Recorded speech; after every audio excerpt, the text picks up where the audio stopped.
안녕하세요, 시청자 여러분.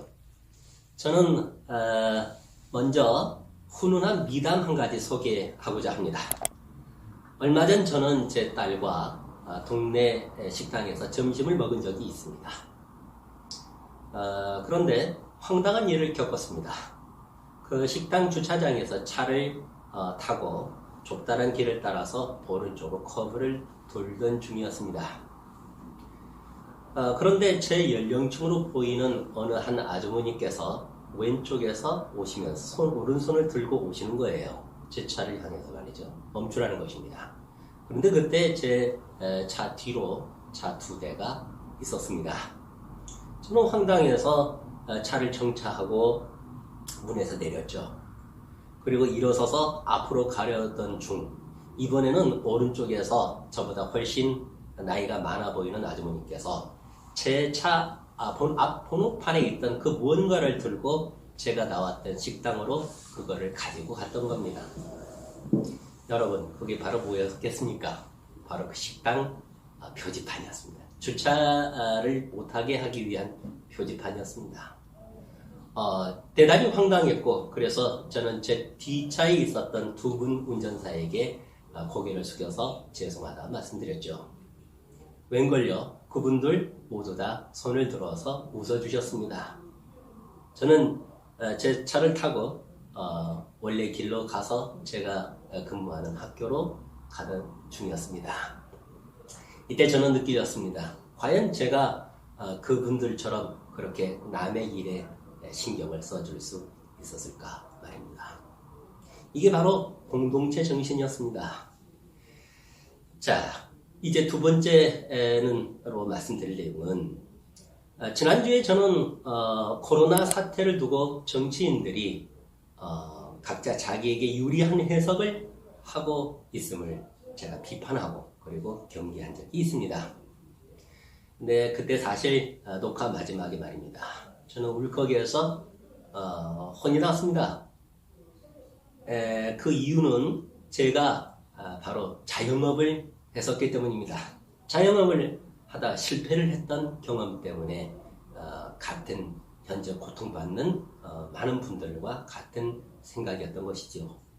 그리고 그 전날 해외 언론에서 보게 된 대구 지역 의료진과 그리고 자원봉사자분들의 얼굴이 기억이 났기 때문입니다. 제가 딱히 그들에게 도와드릴 것도 없고 말입니다. 위선자죠.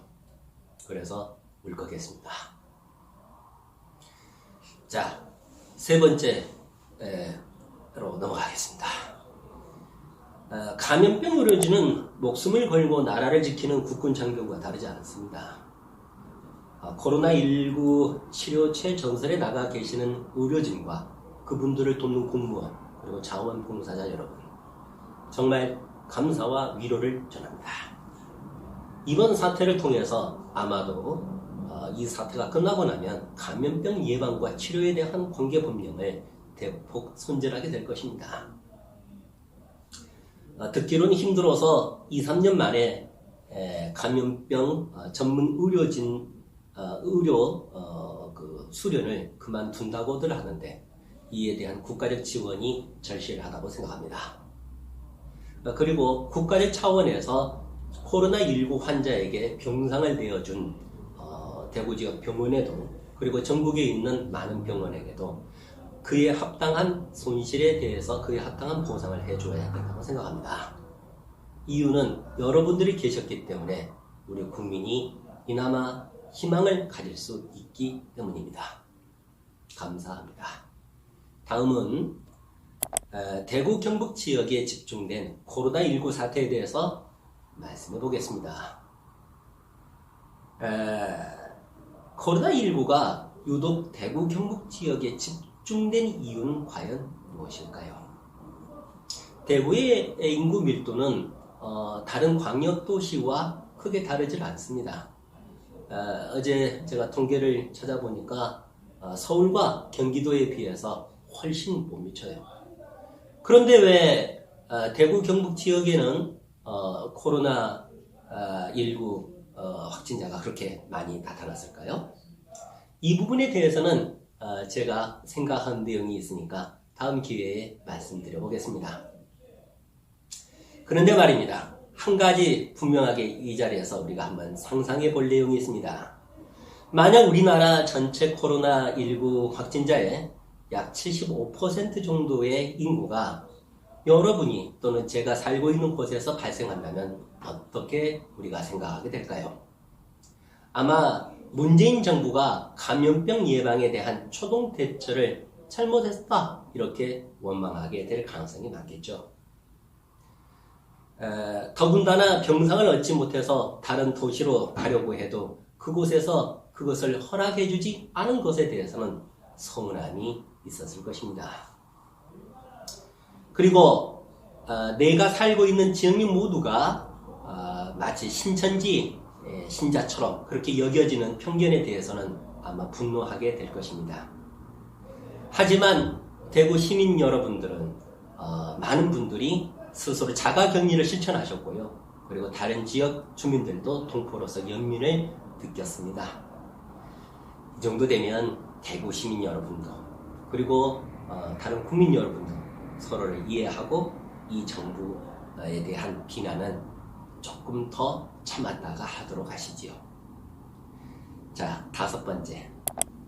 감염병 사태는 법이나 기술이 아닌 공동체 정신으로 상대방의 처지를 배려하는 사회 문화 운동으로 해결할 수 있습니다.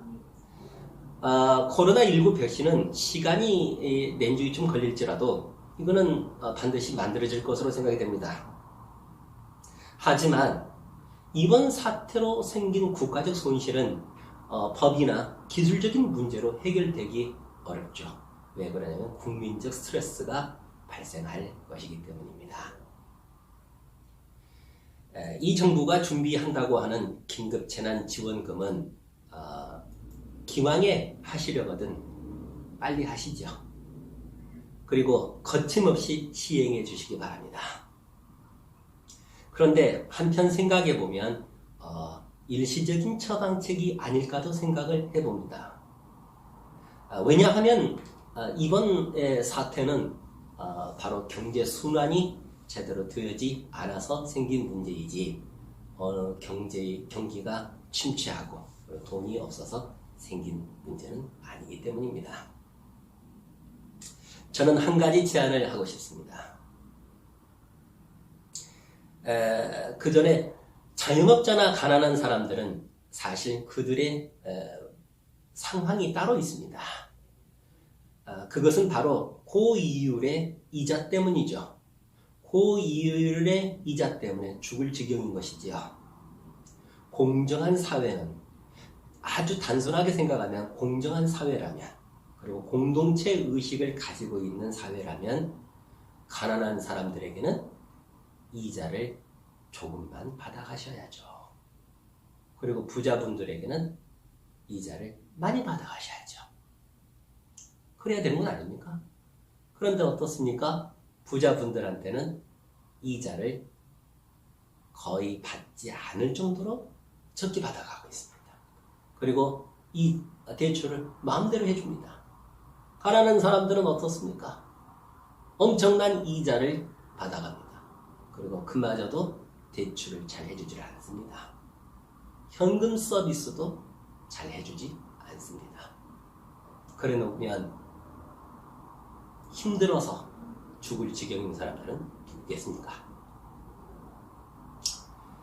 자, 그래서 이번에만큼이라도 고이율의 이자를 감면해 주신다면 그분들은 매우 고마워라 하게 될 것 같은데요.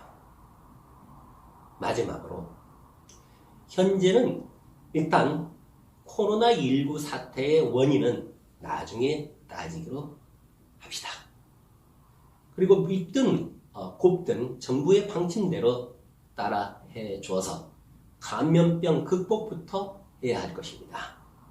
그리고 나서 우리에게 반드시 닥치게 될 수 있는 난관을 방금 제가 말씀드렸던 공동체 정신으로 분담해 가야 할 것입니다. 그리고 이때만큼은 지난번에 말씀드렸던 것처럼 정치인 여러분들 서로 다투지 말고 이 부분에 대해서만큼은 다투지 말고 국민들 독려해 주시길 간절히 부탁드립니다. 그럼 다음 시간에 뵙도록 하겠습니다. 감사합니다.